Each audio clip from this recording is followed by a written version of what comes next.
오늘 성경 말씀은 창세기 6장 1절부터 10절입니다. 창세기 5장에서는 하나님이 타락한 세상 가운데 경건한 셋의 후손을 준비하시고 그들을 통해서 영광 받으시는 것을 볼 수 있습니다. 반면에 창세기 4장에서는 가인의 후손의 죄악이 세대를 흘러 내려갈수록 더욱 심해지고 하나님의 형상이 더 망가지는 모습을 볼 수 있습니다. 그러나 아벨을 대신한 셋의 후손들 가운데 특별히 에녹은 심판의 계시를 받았는데 그 증거는 에녹이 믿음의 삶을 시작한 때가 무두셀라를 낳은 것과 연관되어 있습니다. 무두셀라를 낳은 후 300년 동안 하나님과 동행하였습니다. 무두셀라라는 말은 창을 던지는 사람이라는 의미가 있습니다. 고대 시대에서 창을 던지는 사람은 상징적인 인물로서 그 사람의 죽음은 그 부족의 죽음을 상징하였습니다. 즉 대표성의 원리로 이 한 사람의 죽음이 곧 부족 모든 사람의 죽음을 의미합니다. 그런 의미로 이 무두셀라의 죽음은 곧 모든 인간의 죽음과 연결되어 있음을 예표한다고 할 수 있습니다. 이것은 곧 에녹이 무두셀라를 낳을 때 장차 무두셀라가 죽을 때 하나님의 심판이 임한다는 것을 알았다고 볼 수 있습니다. 에녹이 300년 동안 하나님과 동행했던 것은 이런 계시를 받았기 때문이라 봅니다. 그리고 실제로 무두셀라가 969세로 죽을 때가 노아가 600세 되던 해였습니다. 즉 홍수 심판의 해였습니다. 아마 이 심판의 계시는 그 후손인 무두셀라, 라멕, 노아로 이어졌을 것입니다. 이렇게 에녹은 예언자의 가문이 되었고 그 이후로 하나님은 1000여 년 동안 그들을 통해서 그 시대의 사람들을 구원하기를 원하셨습니다. 또한 이 땅 가운데 심판을 행하시지만 은혜를 베풀어 주셔서 새로운 시작을 준비하셨습니다. 이것이 바로 창세기 6장의 내용이라 할 수 있습니다. 창세기 3장 15절에서 아담과 하와가 타락한 직후에 하나님이 뱀에게 주신 말씀이 있습니다. 여자가 뱀과 원수가 되게 하시고 뱀의 후손과 여자의 후손이 서로 대적 관계에 있게 하시고 마지막 세 번째 단계에서는 비록 여자의 후손은 발꿈치를 상하게 되지만 여자의 후손이 뱀의 머리를 상하게 함으로써 멸하게 하신다는 것입니다. 여기서 여자의 후손은 경건한 셋의 후손들로 나타났고 뱀의 후손은 타락한 가인의 후손들로 나타났습니다. 4장과 5장에서는 이 두 후손들을 간략하게 요약하고 있습니다. 하나님은 경건한 사람들이 불경건한 사람들을 본받지 말고 이 세상 가운데 살아가면서 믿음을 지키며 경건함을 계속 지키기를 원하셨습니다. 그러나 가인의 후손들의 번성이 경건한 사람들의 번성보다 훨씬 강력해지기 시작하였습니다. 그 계기가 오늘 본문에 나오는 결혼이었습니다. 이 두 후손들 간의 결혼으로 말미암아 세상에 죄악이 만연해지고 경건한 셋의 후손에게 죄의 오염이 시작되었습니다. 사람이 땅 위에 번성하기 시작할 때에 그들에게서 딸들이 나니 하나님의 아들들이 사람의 딸들의 아름다움을 보고 자기들이 좋아하는 모든 여자를 아내로 삼는지라. 세대 경건한 후손들이 사람의 딸들, 즉 가인의 후예들의 딸들을 좋아하게 되었습니다. 남자가 여자를 좋아하는 것 자체가 문제는 아닙니다. 당연한 것입니다. 그러나 하나님의 아들들이 하나님의 딸들을 좋아했다면 문제가 없었을 것인데 하나님의 영광을 떠난 타락한 죄인으로 살아가는 딸들을 좋아했다는 것이 문제였던 것이었습니다. 결국 이들도 그들에게 물들어 정욕에 이끌려 결혼하기 시작하였습니다. 그들의 내면에 선이 있는지 무엇을 추구하는지 하나님 나라와 의를 구하는지 이 모든 것을 살펴보고 판단하지 않고 정욕이 이끌리는 대로 판단하였습니다. 마치 사탄의 유혹을 받아 정욕에 이끌린 하와가 선악을 알게 하는 나무의 열매를 보며 보기에 탐스럽고 먹음직스럽다고 생각했던 것처럼 정욕에 이끌려 배우자를 결정한 것입니다. 영적인 판단을 하지 못하고 세상적인 사람들을 아내로 삼기 시작하였습니다. 두 후손들 간의 결혼 이야기가 6장 초반부에 나오는 이유는 왜 하나님이 이 땅을 심판하실 수밖에 없었는가를 설명하기 위한 것이라고 봅니다. 인간의 타락 이후로 이 땅에 가인의 후손들이 있었지만 하나님은 그들을 심판하지 않으셨습니다. 오랜 시간 동안 기다려주셨습니다. 에녹과 그의 후손들을 통해 심판을 예언하셨고 그것을 알고 그들이 돌아오기를 기대하셨기 때문에 악한 사람들도 오랜 시간 동안 살아갈 수 있었던 것입니다. 예수님이 산상수훈에서 말씀하신 대로 하나님은 은혜로우셔서 악인과 선인에게 동일하게 햇빛과 담비를 내려주십니다. 이것을 일반 은총이라고 합니다. 악인들도 열심히 노력하면 돈도 잘 벌고 잘 먹고 잘 살고 편안하게 지낼 수 있도록 하신 것이 일반 은총입니다. 이것은 하나님이 악인을 인정하시는 것이 아닙니다. 정작 그들이 회개하고 돌아오기를 기다리고 오래 참으시는 동안만 일반 은총이 허용될 뿐입니다. 언젠가는 이 은총이 끝날 때가 있습니다. 소돔과 고모라를 위해서 아브라함이 중보 기도를 했지만 의인 10명이 없어서 심판을 받았습니다. 이처럼 의인을 찾아보기가 어려울 정도로 악인이 횡행하고 경건한 후손들이 사라진다면 심판이 임할 것입니다. 하나님의 아들들이 사람의 딸들을 선택해서 아내로 맞아들임으로써 경건한 셋의 후손들 가운데도 가인의 타락함이 급속도로 퍼지기 시작하였습니다. 더욱이 가정에서 자식에 대한 어머니의 영향력이 크기 때문입니다. 과거에는 어머니가 아버지보다 상대적으로 자녀들과 많은 시간을 보내기 때문에 어머니가 불신앙의 삶을 살면 자녀들이 본받아 그렇게 될 여지가 컸습니다. 그 결과 급속도로 타락되었고 경건한 셋의 후손들의 혈통이 세속화되었습니다. 그래서 하나님이 더는 기다릴 수 없고 더 이상 일반 은총을 베푸실 수 없는 지경에까지 이른 것입니다. 즉 하나님이 정해놓으신 선을 넘어섰기에 자비를 거둘 때가 되었습니다. 그런데 이런 현상은 역으로도 일어납니다. 믿음을 가진 여자가 불신자들에게 시집가서 믿는 가정을 이루는 경우도 있습니다. 한 예로 로마나 바이킹의 후손이 청교도가 된 것입니다. 이것은 곧 영적 싸움입니다. 이 영적 싸움에서 이겨야 합니다. 그런데 지금은 사회적 영향이 큽니다. 왜냐하면 지금 부모가 자녀를 직접 교육하는 사람은 별로 없기 때문입니다. 어렸을 때부터 위탁하기 때문에 믿는 사람들이 각 분야에서 영향력을 발휘해야 합니다. 여호와께서 이르시되 나의 영이 영원히 사람과 함께하지 아니하리니 이는 그들이 육신이 됨이라. 그러나 그들의 날은 120년이 되리라 하시니라. 당시에 땅에는 네피림이 있었고 그 후에도 하나님의 아들들이 사람의 딸들에게로 들어와 자식을 낳았으니 그들은 용사라 고대의 명성이 있는 사람들이었더라.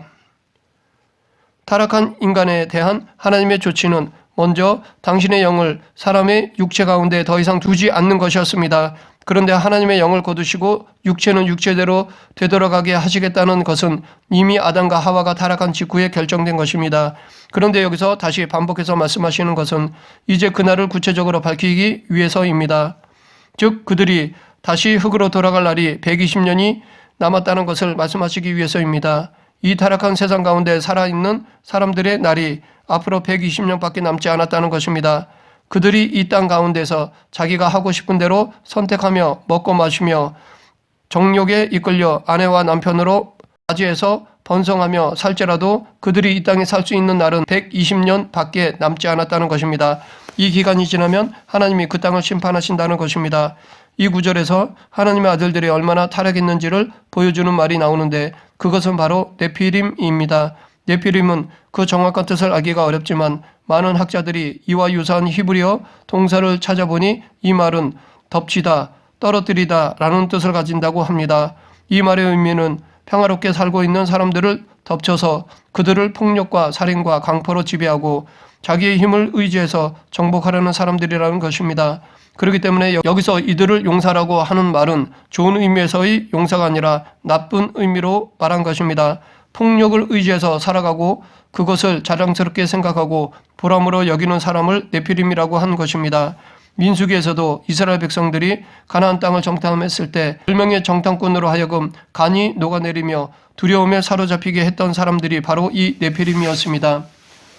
거기서 네피림 후손인 아낙 자손의 거인들을 보았나니 우리는 스스로 보기에도 메뚜기 같으니 그들이 보기에도 그와 같았을 것이니라.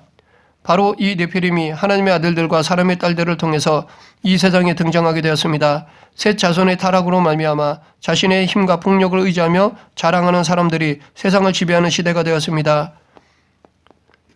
여호와께서 사람의 죄악이 세상에 가득함과 그의 마음으로 생각하는 모든 계획이 항상 악할 뿐임을 보시고 땅 위에 사람 지으셨음을 한탄하사 마음에 근심하시고 결혼을 통해 급속하게 퍼진 악이 세상에 가득 차기에 이르렀습니다. 이것은 양적인 것뿐 아니라 질적으로도 사람의 마음에 그 동기와 모든 생각까지도 악하게 되어 버렸습니다. 하나님이 더 이상 세상을 내버려 두실 수 없는 지경이 되었습니다. 구제불능이라는 것입니다. 그래서 하나님의 일반 은총을 더 이상 허용하실 수 없는 한계점에 도달하신 것입니다. 하나님은 이러한 세상과 인간의 모습을 보시고 한탄하시고 근심하셨습니다. 여기서 한탄하셨다라는 말은 후회하셨다라는 것입니다. 이것은 매우 충격적인 말씀입니다. 이 세상을 창조하시고 보시기에 좋았다고 말씀하신 하나님, 이 세상에 복을 주시며 안식하셨던 하나님이 이 세상을 창조하신 것을 후회하셨다는 것은 마치 하나님이 부족해 보이고 연약해 보이고 실패한 것처럼 느껴지게 하기 때문입니다. 그렇다면 왜 하나님은 이런 말씀을 하셨고 우리는 이 후회하셨다는 말씀을 어떻게 받아들여야 할까요? 민수기에서 발람을 통해 하나님께서 당신은 후회하지 않으신다고 말씀하셨습니다. 그러나 성경 여러 곳에서 하나님이 후회하신다는 말씀이 나옵니다. 사울을 향해서도 후회한다고 말씀하셨습니다. 그러나 이 후회하셨다라는 말씀은 하나님의 마음이 얼마나 안타까운지 우리로 하여금 깨닫게 하기 위한 수사학적인 표현입니다. 인간의 감정 표현을 빌어서 당신의 마음을 우리에게 알리신 것입니다. 그리고 하나님이 근심하셨다라는 말은 인간의 모든 행위, 인간의 마음의 생각까지도 아시기 때문에 나타내는 감정의 표현입니다. 하나님께서 인간이 죄를 짓건 말건 그의 마음대로 해라 하며 아무런 감정도 느끼지 않고 관심도 없다면 하나님이 이렇게 마음 아파하시며 근심하실 필요가 없습니다. 하나님이 근심하신 이유는 세상 속에 일어나는 모든 일에 대해서뿐 아니라 각 사람의 마음까지도 하나님이 아시고 공의로 반응하시기 때문입니다. 당신이 공의로 반응하시면 그 누구도 살 수 있는 사람이 없기 때문에 근심하신 것입니다. 그래서 나중에는 이 한탄하시고 근심하신 마음으로 예수 그리스도를 십자가로 보내신 것입니다. 십자가는 하나님이 이 세상을 어떻게 생각하시는지를 보여주는 사건입니다. 하나님이 우리의 죄악을 보시고 얼마나 한탄하시고 근심하시는지를 보여주는 것이 바로 십자가입니다. 하나님은 당신의 독생자를 십자가에 못 박으실 만큼 우리를 사랑하십니다. 우리를 사랑하시기에 하나님은 우리의 죄에 대해 마음 아파하십니다. 그런데 이렇게 되기까지를 보면 타락의 직접적인 행위에 대한 것은 우리의 책임이라 할 수 있습니다. 왜냐하면 사탄은 결코 스스로의 힘으로 이 세상을 악하게 만들 수 없기 때문입니다. 정작 이 세상이 급속하게 악화된 것은 사람을 통해서입니다. 악을 따라 행하는 사람들을 통해서입니다. 하나님의 음성이 아니라 사탄의 음성에 순종하고 따라가는 사람들을 통해서 이 세상은 악해지는 것입니다. 그것이 홍수 이전에는 결혼을 통해서 더 급속화되었고 이렇게 하나님이 한탄하고 근심하시는 지경에까지 이른 것이었습니다. 하지만 드디어 하나님은 이 세상을 심판하기로 결정을 내리셨습니다. 그렇다고 세상에 대해 냉정하고 무자비하게 하시지는 않으셨습니다. 심판하기 이전에 먼저 하나님 자신이 많은 아픔을 겪으셨습니다. 바로 이것이 하나님의 심판이 왜 정당하고 의로운지를 알 수 있는 부분입니다. 하나님께서는 아무렇지도 않게 징벌하신 것이 아니라 오히려 인간보다 먼저 마음 아파하시고 고통을 받으셨습니다. 인간이 징계를 받아 아파하는 것보다 더 아파하셨습니다. 인간이 자기 자녀가 잘못된 길을 가는 것을 안타까워하는 것과는 비교할 수 없을 만큼 더 크고 깊이 하나님은 이 세상 사람들이 잘못된 길을 가는 것을 안타까워하시고 가슴 아파하셨습니다. 그러하기에 하나님의 심판은 의로운 심판인 것입니다. 7절에서 하나님은 내가 창조한 사람을 내가 지면에서 쓸어버리되 라고 하셨는데 혹자는 이것을 꼬투리 삼아 구약의 하나님은 열등한 신이다. 이렇게 자기가 만들어 놓고 자기 마음대로 하지 못하여 비참하게 인간을 다 쓸어버릴 수밖에 없는 열등한 신이다 라고 비평합니다. 그러나 하나님은 열등한 분이 될 수 없습니다. 이 땅을 사랑으로 창조하신 하나님이 공의로 그 땅을 심판하시는 것은 마땅한 것입니다. 더욱이 심판하시기 전에 당신의 안타까움, 가슴 아파하심, 철철 끓어오르는 사랑이 있으셨습니다. 세상의 거짓된 신은 조금도 이러한 감정이 없습니다. 인간이 당하는 고통보다도 더 큰 고통을 먼저 치르신 하나님이시기에 그 누구도 이 심판에 이의를 제기할 수 없습니다. 완전한 사랑을 행하신 존귀하신 하나님이십니다. 오히려 인격적인 분이심을 드러내는 것이라 할 수 있습니다. 내가 창조했으니까 내 마음대로 하는 것이 아니라 최대한 그들의 인격을 존중하는 것입니다. 그리고 무엇보다도 인간에 대한 하나님의 목적은 진노와 심판이 아닙니다. 그것은 하나님의 본래의 뜻이 아닙니다. 하나님은 너희를 향한 생각은 재앙이 아니라 심판이 아니라 구원이라 라고 말씀하셨습니다. 하나님의 목적은 이 땅에 당신의 나라를 이루시는 것입니다. 이 땅에서 우리가 하나님을 영광스럽게 하며 은혜를 누리며 복의 통로로 살아가는 것이 하나님의 목적입니다. 그런데 그것과 정반대로 살아가기 때문에 그것도 끝까지 악한 길로 가며 돌이키지 않기 때문에 하나님은 더 이상 참으실 수 없으신 것입니다. 하나님의 인내가 부족한 것이 아니라 인간의 악이 그렇게 끝이 없는 것입니다. 그런데 하나님의 창조와 하나님의 심판 사이에 인간이 타락한 깊이만큼 하나님의 아픔과 안타까움의 깊이도 더했다는 것에 은혜가 있습니다. 그래서 하나님의 심판은 이루어지지만 하나님의 심판이 당신의 사랑을 넘어서지는 못합니다. 하나님이 이 땅을 심판하시지만 하나님의 진노는 결코 당신의 사랑을 넘어서지 못합니다. 그 증거를 우리는 하나님이 이 세상을 쓸어버리시지만 그런 중에도 보존하시는 사람들이 있다는 것에서 알 수 있습니다. 바로 노아의 방주입니다. 오늘 본문 8절 9절에서 하나님이 노아를 보존하신 이유를 설명하고 있습니다. 그러나 노아는 여호와께서 은혜를 입었더라. 이것이 노아의 족본이라. 노아는 의인이요 당대의 완전한 자라. 그는 하나님과 동행하였으며. 여기서 은혜라는 말이 성경에 처음 등장합니다. 이 말이 처음 성경에 등장하게 된 배경이 7절입니다. 창조하신 사람을 땅에서 쓸어버리시고 짐승부터 공중의 새까지 모든 생물을 그렇게 하시려는 하나님이 이제 은혜를 베푸시려 하신 것입니다. 역설적으로 이 세상이 타락한 가운데 하나님의 은혜가 시작된 것입니다. 이렇게 은혜는 이 세상의 타락을 배경으로 하고 있습니다. 만약 세상이 타락하지 않았다면 은혜라는 말은 없었을 것입니다. 삶 그 자체가 은혜이기 때문입니다. 이 은혜의 성경적인 의미는 마땅히 죽어야 하고 마땅히 받을 만한 가치가 없는 사람에게 베푸는 것입니다. 물론 세상적인 은혜라는 다를 수 있습니다. 이런 이유로 이 은혜라는 말은 하나님만이 하실 수 있고 가장 어두울 때 사용되는 말입니다. 그런데 왜 노아가 은혜를 입었을까요? 성경에서 그는 의로운 사람이었고 당대의 완전한 사람이었고 하나님과 동행하는 사람이었기 때문이라고 말하고 있습니다. 3번씩이나 그 이유를 말하고 있지만 이 모두 결국 같은 의미입니다. 그런데 여기서 말하는 의인은 도덕적으로 흠이 없다는 것을 의미하지 않습니다. 노아는 나중에 술에 취하여 하체를 드러냈습니다. 노아도 도덕적으로 흠이 있었고 완전하지도 못하였습니다. 그렇다면 여기서 말하는 의인은 무엇일까요? 하나님의 심판의 계시를 믿음으로 받아들여서 의롭다 여김을 받은 것입니다. 하나님이 제시하신 구원의 길을 받아들인 것을 의롭다 여기신 것입니다. 하나님이 주신 심판의 계시를 노아가 받아들이고 하나님의 말씀대로 순종했기 때문에 그것을 의로 여기신 것입니다. 즉 그가 하나님과 동행했기 때문입니다. 인간의 의가 아니라 하나님의 말씀을 믿는 의였습니다. 아브라함도 마찬가지입니다. 믿음으로 의롭다 여김을 받았고 나중에는 큰 은혜를 받았습니다. 한편 이 기록된 사건이 갖는 구속사적 의미는 크다고 할 수 있습니다. 심판이라는 기준에서 보면 세계사와 그 안에서 진행되는 구속사는 노아 홍수를 기점으로 천지 창조에서 노아 대홍수까지 그리고 노아 대홍수에서 세계 종말까지 전후기로 나누어질 수 있습니다.